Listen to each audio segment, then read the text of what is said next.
Deus seja louvado. Vamos, com a ajuda de Deus, ler a palavra no Salmo de número 23. O assunto da palavra é a felicidade de termos o Senhor como nosso pastor. Ela inicia assim: o Senhor é o meu pastor, nada me faltará. Deitar-me faz em verdes pastos, guia-me mansamente a águas tranquilas. Refrigera a minha alma. Guia-me pelas veredas da justiça por amor do seu nome. Ainda que eu andasse pelo vale da sombra da morte, não temeria mal algum, porque tu estás comigo, a tua vara e o teu cajado me consolam. Preparas uma mesa perante mim na presença dos meus inimigos. Unges a minha cabeça com óleo, o meu cálice transborda. Certamente que a bondade e a misericórdia me seguirão todos os dias da minha vida, e habitarei na casa do Senhor por longos dias. Essa é a palavra que o Senhor nos faz sentir de ler nesse dia. Então, a felicidade de termos o Senhor como nosso pastor. Essa felicidade é para aqueles que se convertem a Deus e buscam servir a Deus de acordo com a palavra de Deus. O Senhor, diga, o Senhor é o meu pastor, nada me faltará, porque o Senhor leva nós a verdes pastos e a águas tranquilas. Quem está debaixo das mãos do Senhor, dorme tranquilo na esperança da salvação, na esperança da vida eterna. Deitar-me faz em verdes pastos. Olha a tranquilidade e a garantia de estar debaixo das mãos do Senhor. Guia-me mansamente a águas tranquilas. Refrigera minha alma. Guia-me pelas veredas da justiça por amor do seu nome. Então, o Senhor, estando com o Senhor, é só coisa boa. Aqui na terra é uma luta. Aqui na terra é uma continuação de uma grande batalha que se iniciou no céu, porque o adversário, querendo uma posição maior que já tinha no céu, ele se rebelou contra o Criador, contra Deus, e levou após si nessa batalha uma terça parte dos anjos do céu. Eles se perderam, foram expulsos da glória de Deus e não se achou mais lugar para eles, não conseguem mais voltar, então, e eles procuram só a maldade, e a partir daí procuraram fazer guerra contra a semente santa do Senhor.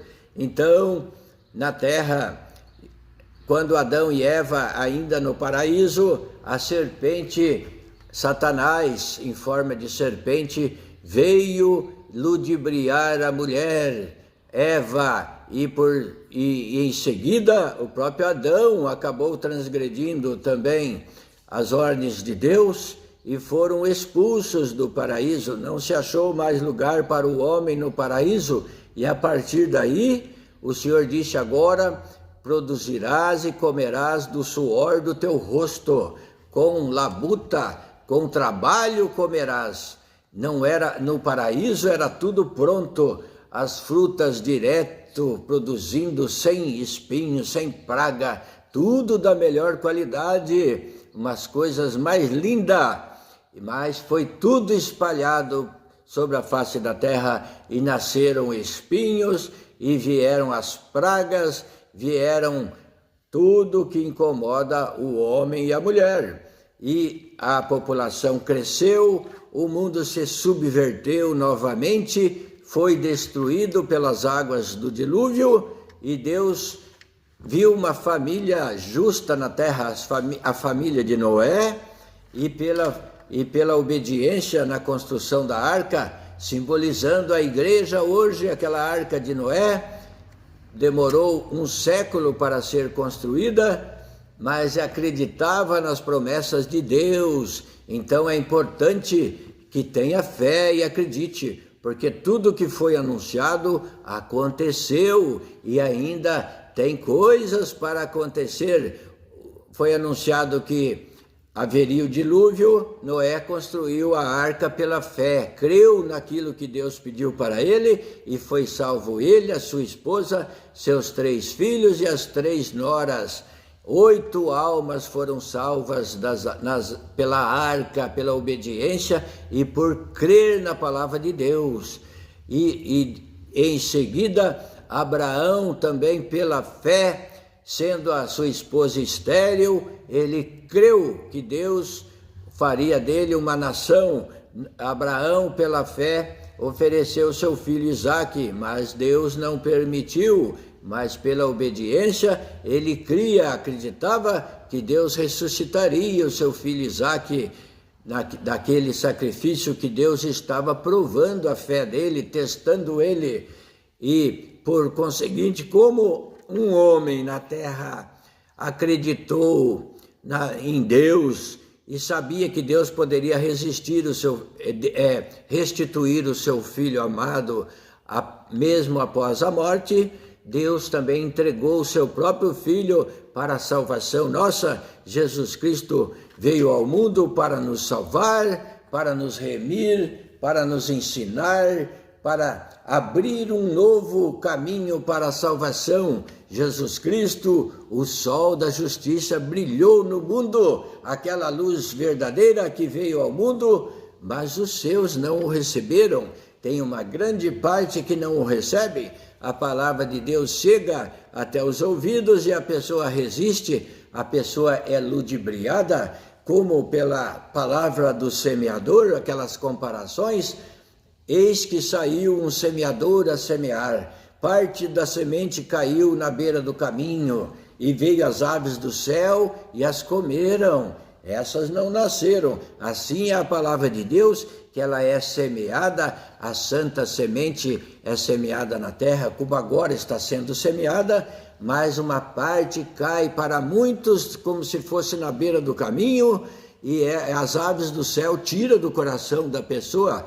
A pessoa até no momento pode aceitar a palavra, mas passa um pouquinho, ele esfria e não tem força de continuar com o intento de buscar servir a Deus, se reconciliar com Deus e pedir perdão a Deus. Não tem força, Satanás tira do coração da pessoa, vem outras pessoas oferecendo outras coisas, o mundo oferecendo atrativos, a tecnologia oferecendo grandes atrativos, e a pessoa esquece das coisas de Deus. Outra parte caiu da semente, nessa comparação, nessa parábola que o Senhor Jesus fez, caiu entre pedregais, e não havendo terra profunda, a semente, até que ela chega a brotar no coração da pessoa, germinar, mas não tendo terra profunda, elas pegam nas pedras, porque é raso ali a terra, e entre pedregais, e não prospera a palavra no coração de muitas pessoas dessa forma, porque o seu coração é duro, o seu coração está mais propenso para a maldade do que para as coisas de Deus. Então aquela semente vem a murchar e a secar. E assim é a palavra de Deus no coração de muitas pessoas. Tem muitas pessoas que o seu coração é uma terra pedregosa, então cai ali, mas não prospera. Então alerte, regue o teu coração com a humildade, regue o teu coração com a sinceridade e com oração. Busque a Deus para transformar o seu coração numa terra fértil, para a semente ali germinar, criar raízes profundas e crescer uma árvore frondosa e florescer e frutificar. E também o Senhor Jesus, quando contou esta parábola do semeador, uma parte da semente caiu entre espinhos, caiu na beira do caminho, caiu entre pedregais, caiu entre espinhos e foi sufocada pelos espinhos. Ali tinha terra profunda, mas os espinhos a sufocaram. Então a semente germinou, a raiz se enraizou pela terra, mas os galhinhos, aquele brotinho ficou sufocado pelos espinhos. Os espinhos da vida, Satanás usa de todas as artimanhas para sufocar a pessoa que quer buscar servir a Deus. Então, se lute com esforço e ore a Deus para que o lavrador, que é o Senhor Jesus, retire esses espinhos que estão sufocando a sua alma, a sua vida, de sofrimento, de angústia e de dor. Muitos são sufocados pelos espinhos e também esfriam quando buscar as coisas de Deus. Alguns até se revoltam contra Deus pelas dificuldades da vida, pelo desemprego, mas não pode agir desta forma. Você tem que pensar diferente. Está sofrendo hoje? Busque a Deus com perseverança, busque a Deus de todo o seu coração, que Deus vai limpar esses espinhos e lançar eles no fogo e serão queimados, e você será livre para crescer em Cristo Jesus, na palavra de Deus, porque a tristeza, o choro dura uma noite, mas a alegria vem pela manhã, diz a palavra de Deus. E assim também, se você se encontra na situação da palavra de Deus cair no seu coração, mas está sendo sufocado pela tristeza, pela dor, pela depressão, busque a Deus e diga: Senhor, me liberta desses espinhos, Senhor, desse sofrimento, dessas angústias, para que a palavra cresça no meu coração e venha frutificar e criar uma fonte de água que salta para a vida eterna. Glória a Deus, aleluia. Outra parte da semente, na parábola do semeador, caiu em boa terra, e ali ela germinou, criou raízes profundas, cresceu, ficou uma planta, uma árvore frondosa e bonita, e veio as flores, o tempo das flores, ficou florida, e em seguida os frutos, e uns deu 40, outro deu 50, outro deu 60, outro deu 100% de fruto, e Deus abençoou, e estão servindo a Deus, e estão anunciando a palavra de Deus.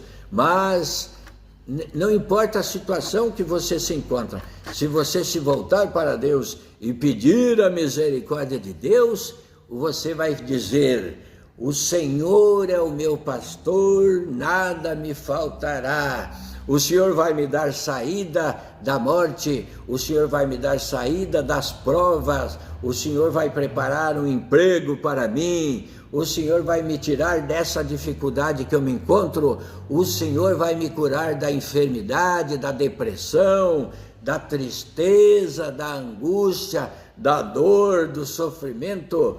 O Senhor vai me regar com uma água viva, vai encher o meu coração de alegria. Diga, busque ao Senhor, se converta ao Senhor e diga: o Senhor é o meu pastor e nada me faltará. Refrigera a minha alma, o Senhor guia-me. Você vai estar dizendo aqui, ó, refrigera a minha alma, guia-me pelas veredas da justiça por amor do seu nome. Isso é você que vai estar dizendo, glória a Deus. E vai dizer também, para sair desse sufoco e desse sofrimento: ainda que eu andasse pelo vale da sombra da morte, não temeria mal algum, porque tu estás comigo, a tua vara e o teu cajado me consolam. Glória a Deus. Então, aqui você não temerá nada, nem a sombra da morte, nem nada, porque você terá a firme esperança nas palavras de Deus, na salvação por meio de Jesus Cristo, aleluia. Porque tu estás comigo, a tua vara e o teu cajado me consolam. A vara do pastor é para segurar a ovelha. Pode ver que o cajado, a vara é a palavra de Deus, a tua vara e o teu cajado me consolam. A vara é a palavra de Deus que vai te manter nos limites. Ela diz para nós quais são os limites que nós podemos andar. E o cajado, pode ver que o cajado ele é curvo, a ponta dele tipo um cabo de guarda-chuva, para não deixar a ovelha sair. A ovelha quer sair dos limites, esse cajado vai no pescoço da ovelha e puxa de novo para dentro do aprisco. Ficamos com essa palavra e diga: o Senhor é o meu pastor e nada me faltará. Deus seja louvado. Amém. Glória a Deus. Aleluia. Aleluia.